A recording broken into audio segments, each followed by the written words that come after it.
मित्रों, मैं बहराइच की धरती से चल करके राजस्थान बीकानेर की धरती पर आया हूं। मैं बहराइच की धरती से चल करके राजस्थान की धरती पर आया हूं। और क्यों आया हूं? अपने बिटिया की शादी देखने नहीं आया हूं, अपने लड़के की शादी देखने नहीं आया हूं, गेहूं का रेट तय करने नहीं आया हूं, संपत सारों जी से कोई बिजनेस डील करने नहीं आया हूं। मैं इसलिए आया हूं क्योंकि आज दो दो कौड़ी के लोग हमारे समाज को गरियाते हैं, जिनकी कोई औकात बिसात नहीं, जो हमारी छत्र छाया में जिए, वो आज हमारी औकात और बिसात बता रहे हैं। इसलिए मैं आया हूं। मैं किसी दलित के विरोध में नहीं हूं, मैं सिर्फ और सिर्फ उस दलितवादी सोच के विरोध में हूं जो 70 साल बाद भी मर्सिडीज से चलते हैं और गरियाते हैं बाभनों ठाकुरों को। मर्सिडीज से चलते हैं और गरियाते हैं बाभनों ठाकुरों को। आज वर्तमान की जो स्थिति है यह सवर्ण समाज के लिए बहुत दयनीय है, लेकिन हमारे दलित समाज के जो लोग हैं आज वो हमारे खिलाफ खड़े हैं। उनको समझना चाहिए कि उनकी लड़ाई सवर्ण की से नहीं है, उनकी लड़ाई उनके समाज के क्रीमिलियर दलितों से है। क्यों? क्योंकि 22.5% रिजर्वेशन में कोई सवर्ण नहीं जा सकता। 53,000 करोड़ अनुसूचित जनजाति के लिए और 85,000 करोड़ ओबीसी एससी के लिए जो बजट आया है, इस बजट का लाभ कोई बाभन ठाकुर या बनिया नहीं ले सकता। इस बजट का लाभ लेंगे रामविलास पासवान जैसे लोग, इस बजट का लाभ लेंगे उदित राज जैसे लोग, इस बजट का लाभ लेंगे मायावती जैसे लोग, इस बजट का लाभ लेंगे सावित्रीबाई फुले जैसे लोग। फिर आप कैसे कह सकते हो कि हमने आपका शोषण किया है? शेर अगर सो जाए तो कोई ये ना समझे कि शेर की शक्ति कम हो गई है। बेशक शेर कुछ देर के लिए सो रहा है, लेकिन जब भी जगेगा अपनी ताकत के साथ जगेगा। यहां पर बात बताई गई है कि 95% बनाम 5% दलितों की। लेकिन एक बात मैं बताना चाहूंगा, मैं आपको सिर्फ उसी हद तक प्रसन्न करूंगा जिस हद तक हमारे स्वाभिमान पर ठेस नहीं पहुंचेगा। लेकिन मैं अपना स्वाभिमान बेचकर आपको प्रसन्न नहीं कर पाऊंगा। यह मेरा वादा है, यह मेरा कहना है। हम आपके आगे पीछे लगे रहें, हम आपके आगे पीछे लगे रहें, हम आपको नमस्ते प्रणाम भी करें और आप हमको गरियाते रहो तो कहां तक बर्दाश्त करेंगे? हमको आप गरियाते रहो तो कहां तक हम बर्दाश्त करेंगे? जातवाद की बात करते हैं लोग, जातवाद की करते हैं बात।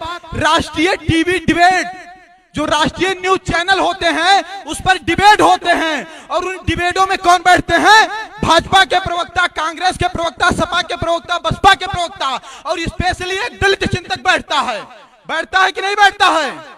स्पेशली एक दलित चिंतक बैठता है। और जो दलित चिंतक होता है वो किसके बारे में चिंतन करता है? सिर्फ और सिर्फ दलित के बारे में चिंतन करता है। सोचिए, उनका स्पेशली दलित चिंतक है, फिर भी वो जातवादी नहीं है। हमने पाड़े, तिवारी, मिश्रा, शुक्ला, सारस्वत और राजपूत लगा लिया, बनिया लगा लिया, अग्रवाल लगा लिया, हम जातवादी हो गए। कैसे हो गए? इन सभी बातों पर हम लोगों को गंभीरता से चिंतन करने की आवश्यकता है। आज समाज में लोग हे दृष्टि से देखने लगे हैं।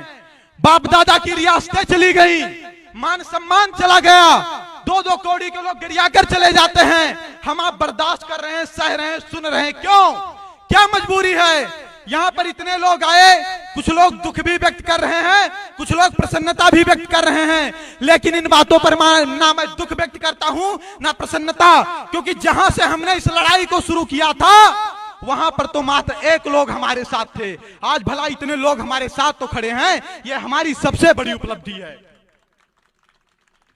मुझे विश्वास है कि राजस्थान के सभी भाई बहन मेरी बात समझ पा रहे होंगे, और मैं चाहता हूं कि जो भी मित्र जा रहे हैं वो रुके 2-4-5 मिनट, कुछ बात सुने तब जाएं, क्योंकि हम भी बहराइच से आए हैं, उत्तर प्रदेश से 1000 किलोमीटर यात्रा करके आपके यहाँ, और इसलिए आए हैं। मैंने बताया कि मैं अपनी बिटिया की शादी के लिए नहीं आया हूं, आप लोगों के गांव, आप लोगों के जिले, आप लोगों की धरती पर आप लोगों को जगाने के लिए आया हूं। यहां मोदी जी का, राहुल जी का, अखिलेश जी का अगर सभा हो तो 35 रुपए के लंच पैकेट पर लोग चले जाते हैं। मोदी जी, राहुल जी, अखिलेश जी का अगर सभा हो तो 35 रुपए के लंच पैकेट पर लोग चले जाते हैं। रजाई के नीचे बैठकर कहते हैं सर्वेश जी तुम संघर्ष करो, हम तुम्हारे साथ हैं। भैया रजाई के अंदर से लड़ाई नहीं लड़ी जाती और ना रजाई के अंदर से लड़ाई जीती जाती है। अगर सारी लड़ाइयां रजाई के अंदर से लड़ी और जीती जाती तो मंगल पांडे को ना गोली चलानी पड़ती और भगत सिंह को ना फांसी पर चढ़ना पड़ता। मैं कहना चाहता हूं कि आप अगर मेरे संघर्ष में साथ हैं तो आप आइए, और अगर आप आएंगे तो हमें संघर्ष करने की आवश्यकता नहीं पड़ेगी। अगर यह समाज जगह ही होता, अगर यह समाज जगह ही होता तो आज ऐसी सभाओं के आयोजन करने की आवश्यकता ना पड़ती। आज हम लोग इतना संघर्ष कर रहे हैं, दिन रात दौड़ रहे हैं, 15-15 दिन 20-20 दिन हम लोग सिर्फ और सिर्फ यात्रा में रहते हैं समाज को जगाने के लिए। अभी हमारे उत्तर प्रदेश के फिरोजाबाद में कुछ छत्रियों ने अपने दरवाजे पर लिख दिया कि यह मकान बिकाऊ है। क्यों? क्योंकि वहां पर दलित आतंकवाद है। क्यों? क्योंकि उनके पर SC ST एक्ट लगवाकर उनको प्रताड़ित किया जाता है। हम वहां पर गए और उनसे हमने बताया कि देश के लिए क्षत्रिय मरा, धर्म के लिए क्षत्रिय मरा, और आज अगर क्षत्रिय अपनी दीवार पर लिखेगा कि यह मकान बिकाऊ है तो हम कहां रहेंगे? अगर आज क्षत्रिय लिखेगा कि यह मकान बिकाऊ है तो हम कहां रहेंगे? 2-2 लाख ब्राह्मणों के जनेऊ तोड़ दिए गए, तब जाकर के धर्म बचा। ये जो आज प्राउड के साथ जय भीम और जय मीम के नारे लगा रहे हैं, इनको पता होना चाहिए मोहम्मद गौरी और अकबर के गोलियां तलवारें हमारे बाप दादाओं ने सीने में झेली, तब ये पीछे जिंदा रहे, तब ये पीछे जिंदा रहे। हमारी आबादी कम है, तुम बताते हो कि तुम 15% हो, तुम ही नहीं कर पाओगे। हमारी आबादी हिजड़ों की तरह ताली बजाकर नहीं खत्म हुई है, मर्दों की तरह देश और धर्म के लिए लड़कर खत्म हुई है।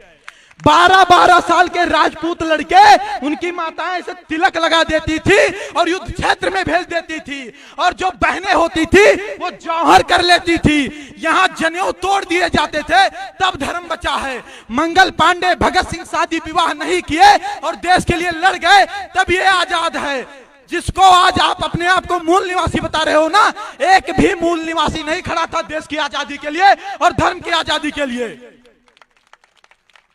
जिनको यह लगता है कि यहाँ के बाभन ठाकुर इनका शोषण कर रहे हैं, वो एक बार नजर पाकिस्तान पर डाले जहां ये 23% थे और 1.9% बचे हैं। इनको पता चल जाएगा कि इनका शोषण किसने किया है।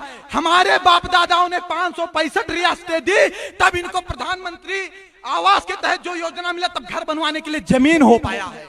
ये हमारे बाप दादाओं की देन है। हमारे बाप दादाओं की देन है कि यूनिवर्सिटी बनी है। हमारे बाप दादाओं की देन है कि प्लेटफार्म बने हैं। हमारे बाप दादाओं की देन है कि अनुसंधान केंद्र बने हैं। क्या मिला हमको? नहीं चाहिए आरक्षण की भी, ले जाओ तुम, एक नहीं 20 चंद्रशेखर रावत को दे दो, 20 सतपाल तौर को दे दो, लेकिन अगर तुम्हारी औकात है तो हमारी रियासतें वापस कर दो। तुम्हारी औकात है तो हमारी रियासतें, हमारे धन वापस कर दो। नहीं कर पाओगे, कंगाल हो जाओगे, क्योंकि पूरा का पूरा भारत हमारी रियासतों पर टिका है। हमने अपना सब कुछ छोड़कर अखंड भारत का सपना देखा था। 7 लाख पंडित कश्मीर में काटे गए, भगाए गए, लेकिन उन्होंने आतंकवाद का रास्ता नहीं अपनाया।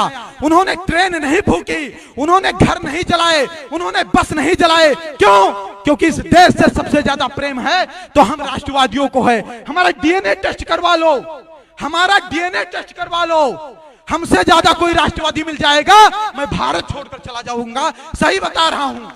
बाप दादा देश और धर्म के लिए लड़े, उनका लड़का आज सिस्टम से लड़ रहा है, उनका लड़का रिजर्वेशन से लड़ रहा है, उनका लड़का SC ST एक्ट से लड़ रहा है।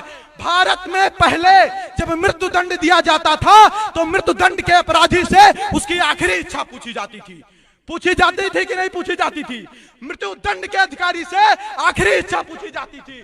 लेकिन हमारे देश का संविधान तो देखिए, हमारे देश में समानता का अधिकार तो देखिए, हमारे देश की डेमोक्रेसी तो देखिए। यहाँ SC ST एक्ट में आखिरी इच्छा भी नहीं पूछी जाएगी कि आप सही हो कि गलत।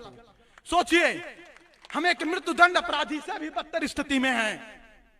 मुस्कुराइए मत, सोचिए, चिंतन करिए, कहां थे, कहां पहुंच गए, कहां थे, कहां पहुंच गए, और आने वाले समय में कहां पहुंचेंगे। यह स्पष्ट कह रहा हूं कि आज अगर आप नहीं जग पाए, आज नहीं जग पाए तो ना फिर कोई संपत सारस्वत पैदा होगा आपको जगाने के लिए, ना कोई सुखदेव सिंह गोगा मेड़ी पैदा होगा आपको जगाने के लिए, ना कोई दिनेश रनेजा होगा आपको पैदा जगाने के लिए, और ना ऐसी सभाएं होंगी। तब आप बहुत देर कर चुके होंगे, क्योंकि तब बहुत देर हो जाएगी, तब आपके जागने का भी मतलब नहीं रहेगा। देश की रक्षा की बात करते हो, धर्म की रक्षा की बात करते हो। मैं कहता हूं कि जब तुम ही नहीं बचोगे तो देश और धर्म कैसे बचेगा? बताइए, जब आप ही नहीं बचोगे तो आपका देश और धर्म कैसे बचेगा? आप एक यादव से नाराज होते हैं तो दूध लेना बंद करते हैं, आप एक लुहार से नाराज होते हैं तो लोहे के औजार बनवाना बंद करते हैं, आप एक कुम्हार से नाराज होते हैं तो आप बर्तन बनवाना बंद करते हैं। लेकिन जब आप एक बाभन और ठाकुर से नाराज होते हैं तब आप हिंदू संस्कृति, हिंदू धर्म और हिंदू सभ्यता से अलग हो जाते हैं। क्योंकि आज भी जन्म संस्कार, मृत्यु संस्कार, विवाह संस्कार पंडित जी करवा रहे हैं और पंडित जी की रक्षा ठाकुर साहब कर रहे हैं। जागिए, जागिए, सिस्टम चेंज होगा। क्यों चेंज होगा बता रहा हूं।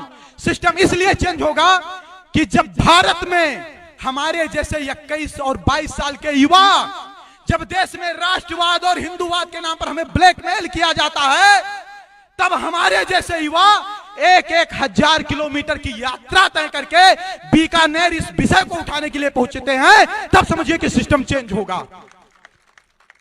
हमसे काफी लोग जुड़े हैं सोशल मीडिया पर, आदरणीय संपत भैया भी जुड़े हुए हैं, जोशी जी, आप सभी लोग जुड़े हुए हैं। आज तक मैंने किसी नेता के साथ सेल्फी लेकर नहीं डाली।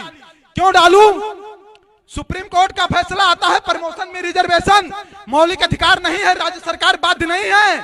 राहुल गांधी कहते हैं ये तो आरक्षण खत्म कर रहे हैं, और वहीं पर चिराग पासवान बैठा है, उसका जो गठबंधन है वो एनडीए से है, राहुल गांधी यूपीए से हैं, लेकिन सिर्फ और सिर्फ आरक्षण की बात पर वो राहुल गांधी के स्वर में स्वर मिलाता है और कहता है कि हाँ, इस रिजर्वेशन को 9वीं सूची में डालूं। सोचिए, उसे सीख लेने की आवश्यकता है कि वो अपने समाज के लिए, अपने पार्टी को लात मार देने को तैयार है, और हम 5 रुपया के पार्टी का सदस्यता नहीं लिए हैं और बाहर से तमाशा देख रहे हैं कि संपत जी का कार्यक्रम फ्लॉप कैसे हो। बाहर से तमाशा देख रहे हैं कि संपत जी का कार्यक्रम फ्लॉप कैसे हो। जलिए मत। अगर पड़ोसी के घर में आग लगा है ना, तो आग आपके घर तक भी पहुंचेगा, क्योंकि फूस का मकान आपके पड़ोसी का ही नहीं, आपका भी है। और मैं यह विश्वास के साथ कहता हूं कि आदरणीय श्री संपत सारस्वत जी, आप पीछे मत हटिएगा। मैं आपसे 2 साल से जुड़ा हूं। आपका जहां पसीना गिरेगा, सर्वेश पाड़े का वहां खून गिरेगा।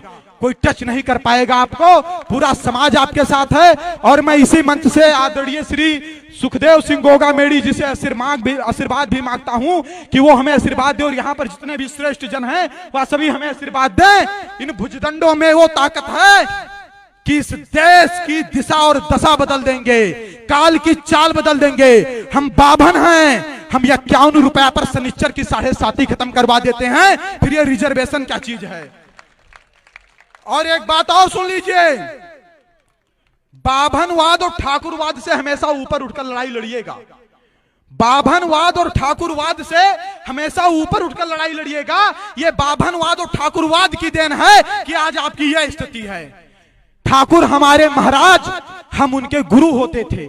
हम जाते थे, अपना चक्रवर्ती सम्राट का सिंहासन छोड़ देते थे। हम दोनों एक दूसरे के पूरक हैं, ये मैं नहीं, वेद शास्त्र की ऋचाएं कहती हैं। उनसे अलग मत होइएगा, क्योंकि आज भी आपके साथ कोई खड़ा है तो वो राजपूत खड़ा है और कोई नहीं खड़ा है। और अगर बाभन ठाकुर एक हो गए तो वैश्य समाज भी आपके साथ आ जाएगा, क्योंकि उसको संरक्षण कौन देगा।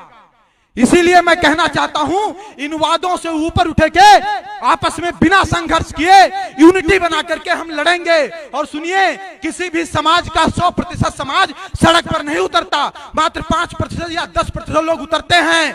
जिस दिन आप 10% भी सड़क पर उतर आए ना, समझ लो सिस्टम चेंज हो जाएगा। हम प्लेयर नहीं बदलेंगे, हम प्लेयर नहीं बदलेंगे, हम पूरा गेम बदलेंगे।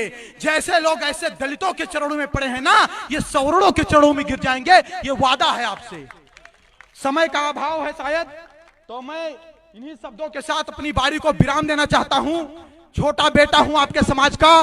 मेरी बातों से अगर कहीं किसी दलित समाज के भाई को भी जो हमारी विचारधारा से तालमेल रखते हैं, मैं जिहादियों की बात नहीं करता हूं, उनसे अगर कोई कष्ट पहुंचा होगा तो आकर के माफी नहीं मांगूंगा, आकर के समझ लीजिएगा, समझा देंगे कि हम गलत नहीं थे। भारत माता की, भारत माता की जय श्री राम।